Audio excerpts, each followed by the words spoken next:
नमस्कार, मैं हूं राहुल शर्मा और आप देख रहे हैं नेक्स्ट 9 न्यूज। एक बड़ी खबर अपने दर्शकों को हम बताने वाले हैं और ये खबर ऐसी है जिसने पूरे देश की सियासत को हिलाकर रख दिया और साथ ही साथ उन सिक्योरिटी पर भी सवाल खड़े हो रहे हैं जो सिक्योरिटी मंत्रियों को दी जाती है, जो Z+ सिक्योरिटी होती है, जो Y कैटेगरी की सुरक्षा होती है, कि कैसे कोई भी शख्स आता है, सिक्योरिटी घेरे को तोड़ देता है और गोली चलाकर निकल जाता है। इतनी हिम्मत कैसे होती है? और जो सिक्योरिटी में तैनात जो गार्ड्स होते हैं, सिक्योरिटी में तैनात ये जो कमांडोज होते हैं, ये किस तरीके से इस सुरक्षा घेरे के अंदर किसी को आने देते हैं? क्योंकि जो खबर मैं बता रहा हूं वो बहुत कुछ इशारा करती है। दरअसल जम्मू कश्मीर के पूर्व मुख्यमंत्री फारूक अब्दुल्ला पर हमले की कोशिश नाकाम साबित हुई। आपको बता दें कि फारूक अब्दुल्ला नेशनल कॉन्फ्रेंस के नेता वरिष्ठ वकील दिनेश सिंह चौहान की बेटी की शादी में हिस्सा लेने के लिए पहुंचे थे। इस समारोह में जम्मू कश्मीर के उप मुख्यमंत्री सुरेंद्र चौधरी, कैबिनेट मंत्री सतीश शर्मा और जम्मू कश्मीर के मुख्यमंत्री उमर अब्दुल्ला के राजनीतिक सलाहकार नासिर असलम शामिल हुए थे। सूत्रों के मुताबिक डॉक्टर फारूक अब्दुल्ला शादी समारोह में करीब 9:15 बजे पहुंचे थे और बैंकेट हॉल में कुछ समय अपने कार्यकर्ताओं और नेताओं के साथ उन्होंने बिताया। इस दौरान डॉक्टर फारूक अब्दुल्ला ने शादी में शामिल हुए लोगों के साथ बातचीत की और जैसे ही करीब 10:10 पर फारूक अब्दुल्ला अपने घर के लिए वापस निकले तो उन्हें गाड़ी तक छोड़ना न केवल जम्मू कश्मीर के कई मंत्री बल्कि उनकी पार्टी के कार्यकर्ताओं को भी ठीक लगा और वो भी साथ चले गए। जैसे ही डॉक्टर फारूक अब्दुल्ला पार्किंग की तरफ पहुंचने लगे तो अचानक शादी की भीड़ में एक शख्स ने पीछे जाकर फारूक अब्दुल्ला की पीठ पर बंदूक तान दी। इससे पहले कि वह इस बंदूक से फायर कर पाता, फारूक अब्दुल्ला की सुरक्षा में शामिल सुरक्षा कर्मियों ने बंदूक डॉक्टर फारूक अब्दुल्ला के कंधे से हटा दी और डॉक्टर फारूक अब्दुल्ला हमले में बाल बाल बच गए। लेकिन गौर करने वाली बात यह है कि हमलावर बीते 20 साल से अब्दुल्ला पर हमले की साजिश कर रहा था। देखिए ये विशेष रिपोर्ट। फारूक अब्दुल्ला पर फायरिंग की कोशिश करने वाले आरोपी की पहचान कमल सिंह के रूप में हुई है। दरअसल अपने दर्शकों को बता दें कि दावा है कि आरोपी 20 साल से उन्हें मारने की बड़ी साजिश कर रहा था और एक बड़ी प्लानिंग कर रहा था, लेकिन उसे मौका नहीं मिल पाया। लेकिन जैसा कि उसे पता चला कि फारूक अब्दुल्ला एक शादी समारोह में आए हुए हैं तो इस बीच उसने बड़ी प्लानिंग की और यहाँ पर उन्हें मारने की कोशिश की। हालांकि ये सवाल भी खड़ा हो रहा है कि आखिरकार इतनी सिक्योरिटी के बीच में अचानक कैसे एक शख्स भीड़ में से घुसकर फारूक अब्दुल्ला पर बंदूक तान देता है।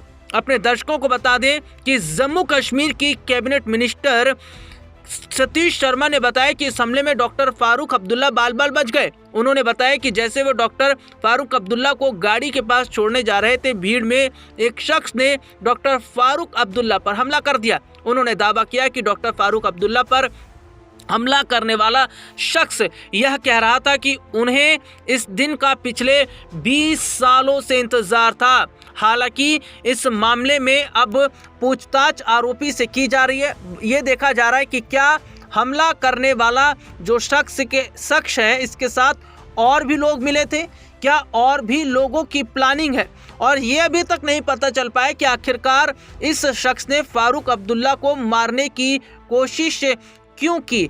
हालांकि फारूक अब्दुल्ला की सुरक्षा में जो तैनात थे जवान, उसमें एक जवान एक्टिव हुआ और जिस तरीके से उसने अपनी एक्टिवनेस दिखाई, इससे फारूक अब्दुल्ला बच गए। अगर जो कमांडोज हैं, जो सुरक्षा घेरा में मौजूद जो जवान थे, अगर वो एक्टिव नहीं होते तो फारूक अब्दुल्ला को गोली मार दी जाती, क्योंकि पूरी कोशिश थी कि फारूक अब्दुल्ला को मार दिया जाए।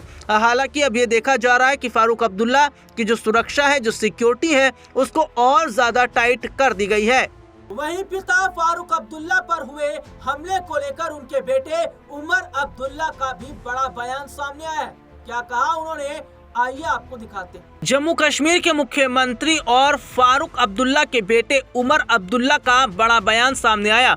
उमर अब्दुल्ला ने सोशल मीडिया प्लेटफॉर्म एक्स पर पोस्ट कर लिखा, अल्लाह मेहरबान है, मेरे पिता बाल बाल बच गए।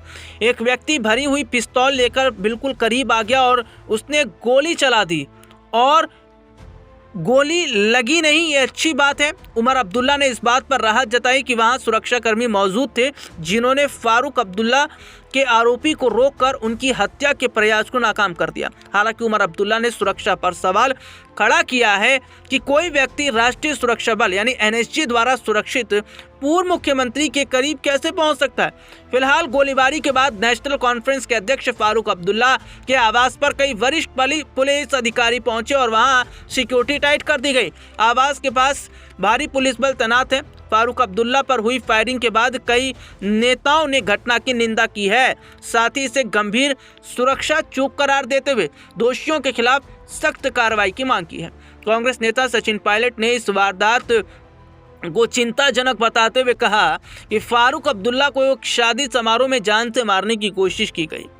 ये कितनी हैरान करने वाली बात है, लेकिन शुक्र है कि वह सुरक्षित हैं और ठीक हैं। इस गंभीर सुरक्षा चूक की गहन जांच होनी चाहिए। जम्मू कश्मीर सरकार में मंत्री सकीना इट्टू ने फारूक अब्दुल्ला पर हुए हमले की निंदा करते हुए कहा, एक Z+ सुरक्षा से संरक्षित पूर्व मुख्यमंत्री पर इस तरह का गंभीर हमला यह गंभीर सवाल उठाता है कि यह संभव कैसे हुआ। यह जानकर राहत मिली है कि वे सुरक्षित हैं।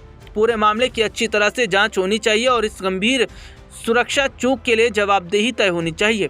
सांसद आगा सैयद रहुल्ला मेहंदी ने भी फारूक अब्दुल्ला पर हुए हमले की निंदा की। उन्होंने कहा, इस तरह की हिंसा गहरी चिंता का विषय। सांसद ने यह भी कहा कि जिम्मेदार व्यक्तियों को कड़ी से कड़ी सजा दी जानी चाहिए, लेकिन यहाँ पर सुरक्षा पर सवाल खड़े हो रहे हैं। सुरक्षा में तैनात जवानों पर सवाल खड़ा हो रहा है कि जिन जवानों की जिम्मेदारी ये होती है कि वो एक घेरा बनाकर रखें और उस घेरे के अंदर कोई ना आ पाए, लेकिन वो शख्स घेरे के अंदर कैसे आ गया और Z+ सिक्योरिटी होने के बावजूद इतने नज़दीक आकर गोली चलाना, ये बहुत बड़ी बात है। हालांकि खबर सामने आई है कि फारूक अब्दुल्ला समेत कई बड़े जो राजनीतिक पार्टी के नेता हैं उनकी सुरक्षा को और ज़्यादा मजबूत कर दिया गया है। सुरक्षा को यहाँ पर बहुत ध्यान में रखते हुए गंभीरता से लिया जा रहा है और हालांकि जो आरोपी है पकड़ा गया है, उससे पूछताछ हो रही है कि उसने ऐसा क्यों किया और उसके साथ क्या और भी लोग शामिल थे। गौर करने वाली बात यह है कि फारूक अब्दुल्ला Z+ सिक्योरिटी उन्हें मिली है और उसके बावजूद इस तरह का हमला कई तरह के सवालों को खड़ा करता है। हालांकि आरोपी को पकड़ लिया गया है और उससे पूछताछ भी की जा रही है। अब देखना होगा कि इस हमले की साजिश में कौन कौन शामिल था। फिलहाल आज के इस प्रोग्राम में इतना ही। आपसे फिर दोबारा मुलाकात होगी, तब तक के लिए इजाजत दीजिए। नमस्कार।